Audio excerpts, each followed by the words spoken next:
All right, good. Jess, good? Yep. Okay, I'll get started with the first question. Jess, you've just come from Adelaide last night. We had a great week. Just talk about how you're feeling, how the matches went there for you, and start of the season.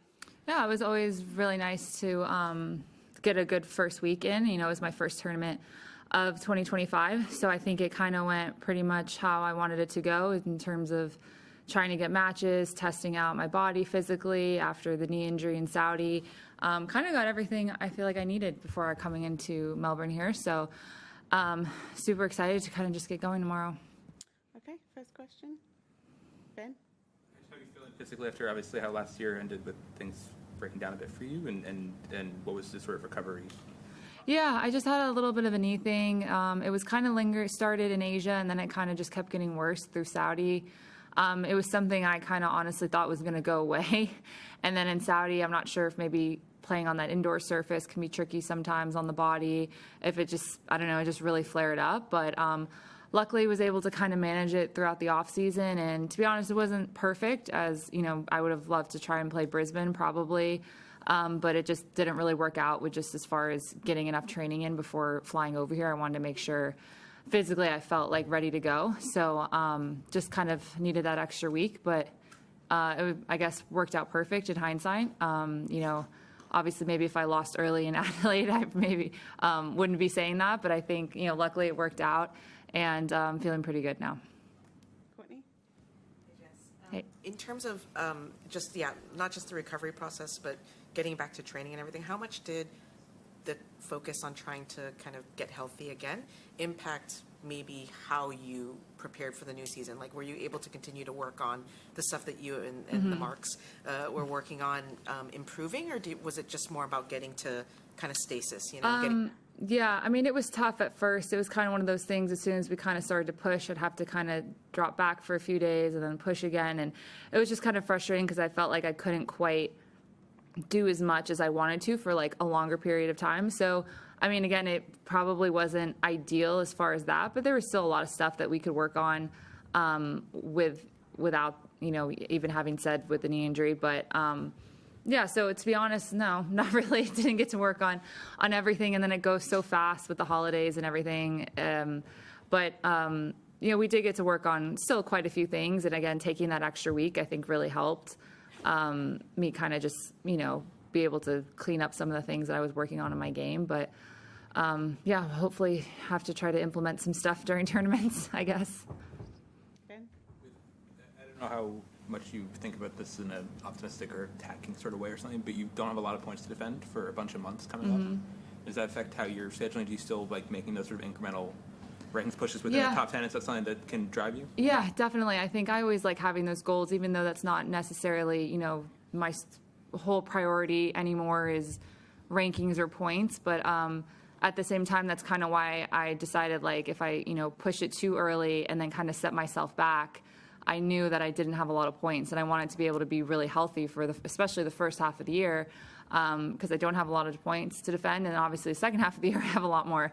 So I think it definitely, for the long term and the longevity of the year, it definitely comes into play, at least for me. I wanted to be able to take that extra week and make sure I was properly prepared, because it's not just, you know, last week, or, I mean, obviously it's a slam, so it's a priority, but I wanted to make sure I felt good after this and that kind of whole swing, Indian Wells, Miami, Middle East, which I skipped, and then obviously the clay season I skipped too. So definitely is something I think about. Courtney?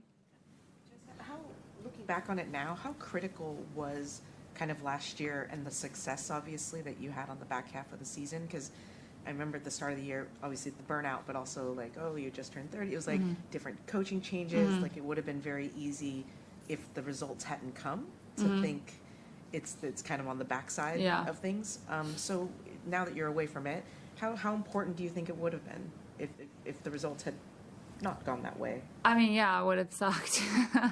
It would have been not as ideal, but my year was so up and down, like you're saying. I don't think I would have been that really upset, because there was just injuries, coaching changes, health issue, like there's a lot of things going on. But it just goes to show you that if you can just kind of get back on track and put together a good couple weeks that you can have some great results. And I think it proved to myself that maybe I don't need as many matches as I think I do, that I can still find that confidence and play some really good tennis, even if, the matches and the schedule isn't perfect. Again, I think even last week, it was a nice reminder that even though the year didn't end great for me, I wasn't playing well, didn't get a perfect preseason, I was still able to play some good tennis and put together a really solid week before a slam and beat some good players. So it was a nice reminder, I think, that, even if things aren't going perfectly, that you can still have good results and turn it around. And I think that's something, again, last year was definitely a way more up and down year than I've had the few years before, where I just felt like I was playing all the time and having decent results all the time. So it was definitely more of a challenge, but again, a nice reminder, that I'm still a top player, that I can still have great results. Obviously being healthy helps, but that I don't need to play all the time to have that confidence. We'll do 2 or 3 more. We'll go here, and then Ben. Yep. Yeah, Jessica, hi. You're playing Maya Joint, first round. No, she won, 18 years old. What do you know about her? Of course, she's coming from a semifinal. She played really well also in Brisbane. She played against Azarenka. What do you know about her, and what do you expect about the match? Yeah, I remember watching her play Maddie at the U.S. Open, so I do remember kind of watching that match. And then I saw her results, obviously, in Brisbane, and then she was playing well in Hobart. So, it seems like a really good, young, talented player. Obviously, coming here, nothing to lose, wild card, also with a lot of confidence, especially from last week. I think it's going to be a really tough match. Only having a day here as well to kind of get used to the conditions. And, of course, it rained today, so I wasn't able to hit outside. But, same thing. I just came off a great week, too, so I'm feeling pretty good. But yeah, it's always tough playing a player where you don't have a lot of familiarity there, and someone who I feel like playing someone like that, they're confident and they're going to bring their best game and nothing to lose, like I said. But I'll just try to take it, as a good challenge, and hopefully it'll be a good crowd as well, playing Aussie and Australia here. Okay, we'll do 2 more here, and then Ben. Yeah. Jess, the Bills got a big game in the morning. Yes. Are you going to watch it, and be confident they're going to beat the Broncos? I think it's on 5 a.m. here time, so probably won't be up that early. Maybe catch the second half of it.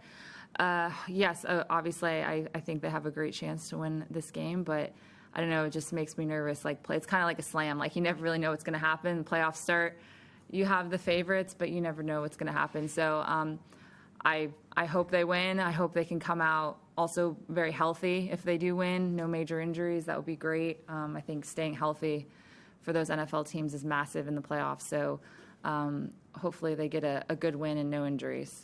Okay, last one, Ben. Being at a slam for the first time since you played 7 matches at one. Just sort of having been all the way to the end last time. So it's, unlock something that you think it can be something you understand more. Your first time, having done that already. Yeah, it's definitely a challenge. Having to stay locked in for 2 weeks is not easy. The slams can be stressful. The days are long. There's a lot of people. You're constantly way overstimulated. So I think I learned a lot from those 2 weeks at the U.S. Open, learning how to balance that. And kind of like I said before, I took that challenge of playing well in Toronto and Cincy as well as, again, a challenge for me to be able to focus for those 2 weeks and not get too high, not get too low, physically, mentally. And I think that helped going into the U.S. Open. So definitely learned a lot from just that month in general of having to play a lot of matches and try and, win big matches and play your best tennis day in and day out. So hopefully that experience will help me these 2 weeks and the rest of the year. All right, thank you very much.